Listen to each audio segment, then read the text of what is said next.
Cette semaine, il a été rapporté que des vidéos d'une caméra de surveillance d'un établissement hospitalier avaient fuité et ont été publiées sur un forum en ligne. L'établissement en question est en fait une clinique de chirurgie plastique située à Gangnam. Les leaks comprenaient 31 vidéos différentes et ont été prises fin février sur un total de 5 jours. Le post en question, que l'auteur a nommé Plastic Surgery IPCAM, ainsi que les vidéos liées, sont à ce jour plus disponibles. En fait, dans les vidéos en question, on pouvait y voir les médecins faire des allers-retours, mais également des clients qui se changeaient ou subissaient carrément des procédures. Si évidemment l'opinion publique a fortement condamné la fuite de la vie privée des clients, une partie des internautes ont été surpris de voir des acteurs ainsi que des idoles apparaître sur les bandes.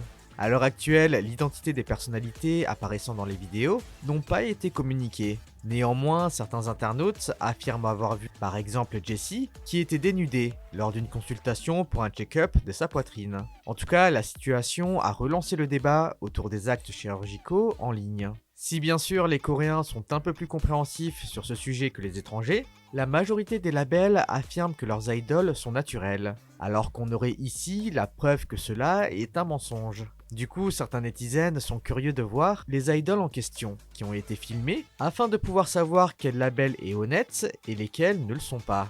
D'un autre côté, les netizens affirment que cela n'est pas important, on sait très bien que des actes de chirurgie plastique sont effectués sur les idoles, et cela ne changera pas de sitôt. Et vous, qu'en pensez-vous ?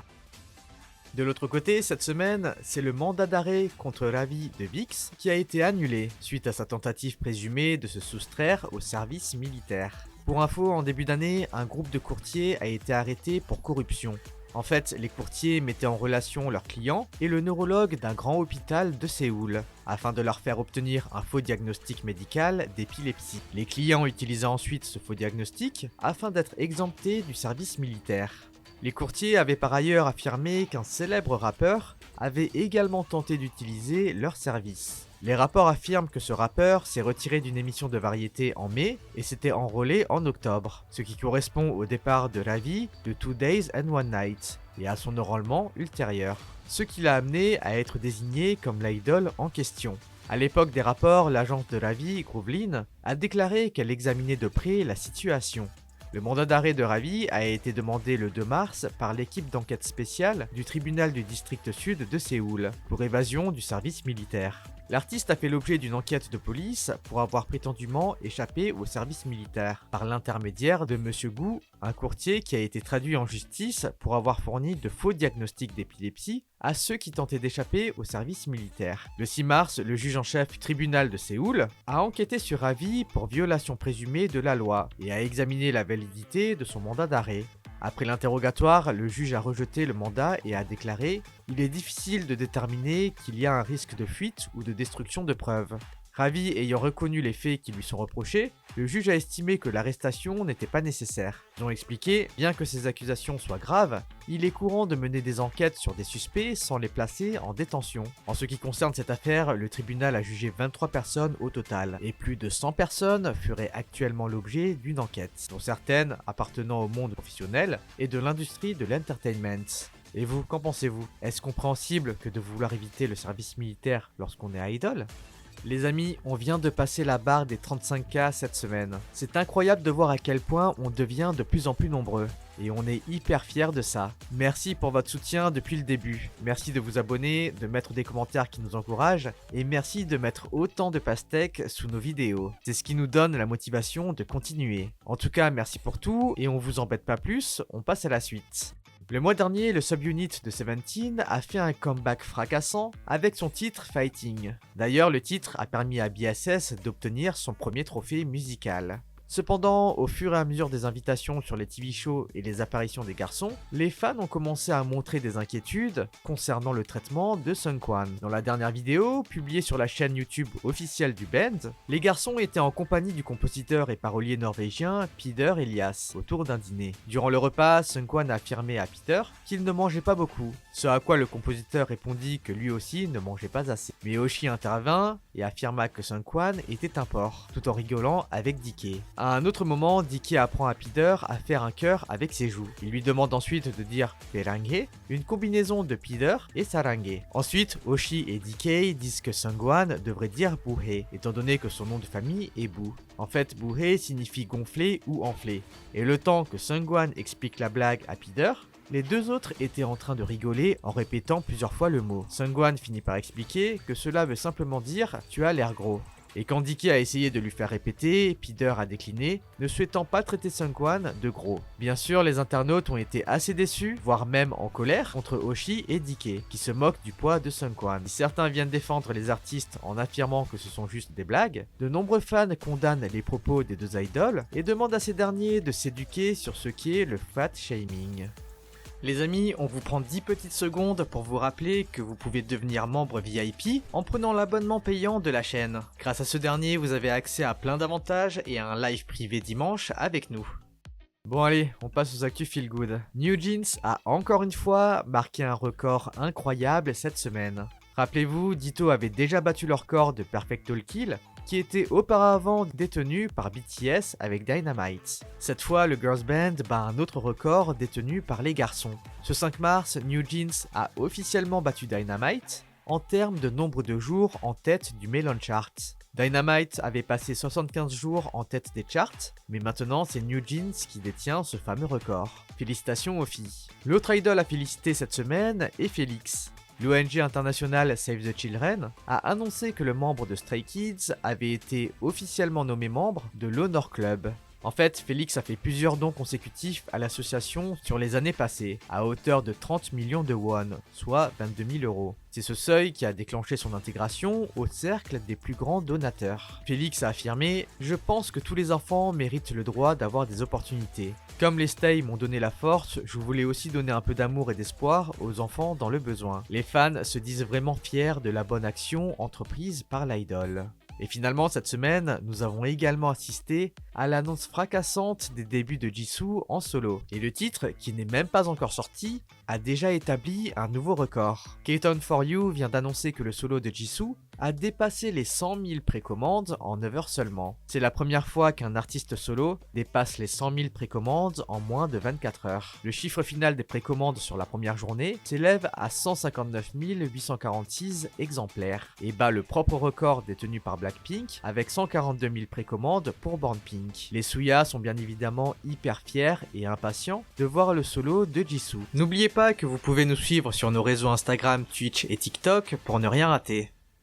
De son côté, après avoir sorti son premier album solo, RM se prépare déjà à produire le deuxième. Selon IFI, un média espagnol, RM s'est rendu en Espagne pour trouver une nouvelle source d'inspiration pour ce nouvel album. Au cours de l'entretien avec le média, RM a déclaré qu'il aimerait collaborer avec la chanteuse espagnole Rosalía et a également fait part de l'avenir de BTS. Pour rappel, BTS a fait une pause dans ses activités de groupe, étant donné que Jin est actuellement au service militaire et que J-Hope est le prochain à le rejoindre. Les membres actuels se concentrent davantage sur leurs activités individuelles, tout en se préparant eux aussi à s'engager. Dans l'interview accordée à IFI, RM a déclaré « Lorsque vous êtes célèbre, il est très difficile de rester au sommet. Mais je pense que BTS y arrivera. Nous nous retrouverons à la fin de notre service militaire et nous chercherons de nouvelles synergies entre nous pour entrer dans une deuxième phase. » Cependant, RM précisa aussi que dans tous les cas, rien n'est éternel. Bien qu'il ait promis aux fans que BTS se réunirait à nouveau en tant que groupe, il a fait allusion à la réalité de l'industrie de la K-pop. Néanmoins, il a donné beaucoup d'espoir aux fans de BTS en disant que le groupe allait tout de même continuer la musique. En ce qui concerne son voyage en Espagne, RM a déclaré « Je voulais voir des œuvres d'art de Goya, Velázquez ou Picasso pour m'inspirer. Et je suis allé au Prado et dans d'autres musées. Je suis venu en Espagne parce que j'aime son art. Et si quelqu'un découvre la culture de mon pays grâce à mes chansons, c'est un honneur qui me rend très heureux. » Les fans de leur côté attendent avec impatience la nouvelle composition du leader de BTS.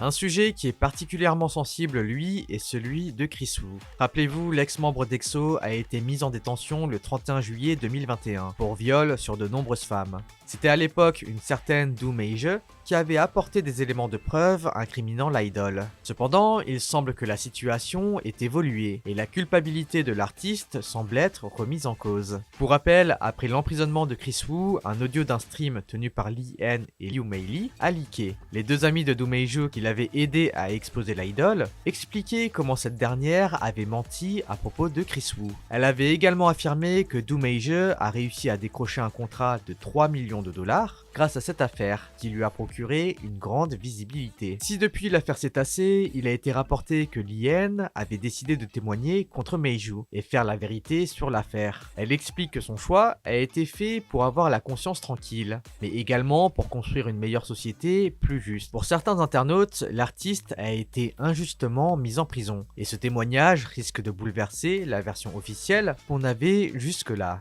Finalement, cette semaine, la colère des ARMY s'est dirigée vers une émission sud-américaine pour ses propos malveillants envers Jungkook. Le 8 mars, l'émission mexicaine Quechulada est revenue sur le dernier live Weverse tenu par Jungkook. Mais les animateurs et le contenu du programme ont été accusés de se moquer du Maknae. Ahí les va otra. ¿Están listos? Sí. Quien no la está pasando bien en Jungkook. ¿Y te quejas de mi manera de leer? Mira, quejas. No me estoy quejando. No, vamos a poner un alto aquí. No me estoy quejando. Nomás que este güey se llama Jungkook. ¿Sí? Jungkook de BTS. O sea, yo creo que sí lo dije bien. Lo que pasa es que tu coreano no sirve. Creo que sí, una vez hasta canté, ¿no te acuerdas? Sí. Es que hizo una transmisión. 그런 거 너무 감사한데 너무 고마워요. 고마운데 나 운동할 때는 찾아오지 마세요. 저번에 깜짝 놀랐어요. 맞아, 취했어요. 저 취했고 취하니까 이런 얘기 하는 거예요. Desde que estoy ebrio digo muchas cosas. Desde que está ebrio dice muchas cosas. Pues así es. Era el truco, tú estaba ahí.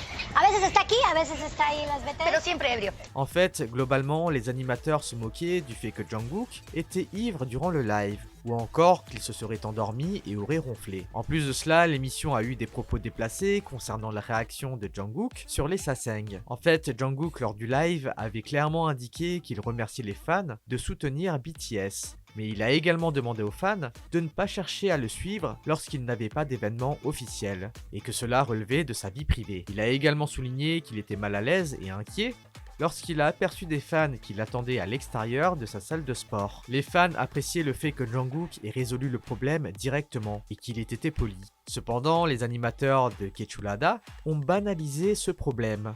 En fait, ils affirment que Jungkook en fait trop pour une si petite chose, et qu'il ne devrait pas attaquer les fans pour des choses aussi insignifiantes que cela. À un moment donné, l'animateur a même fait venir un autre membre du personnel, prétendant qu'il était le, je cite, Jungkook mexicain, et l'a interviewé, lui demandant s'il était ivre dans la vidéo, et s'il désapprouvait le harcèlement des ARMY. Les fans ont naturellement été très en colère du contenu posté par l'émission, qui tournait le Golden Maknae en ridicule. Les ARMY ont souligné que ce programme ne respectait pas Jungkook, et a donc demandé la suppression de l'émission, ainsi que des excuses à l'idol. Qu'en pensez-vous ? Bon les amis, on se retrouve mercredi prochain pour une nouvelle actu K-pop. En attendant, lâchez votre like, abonnez-vous et activez la cloche. Allez, on se dit à toutes et bye bye.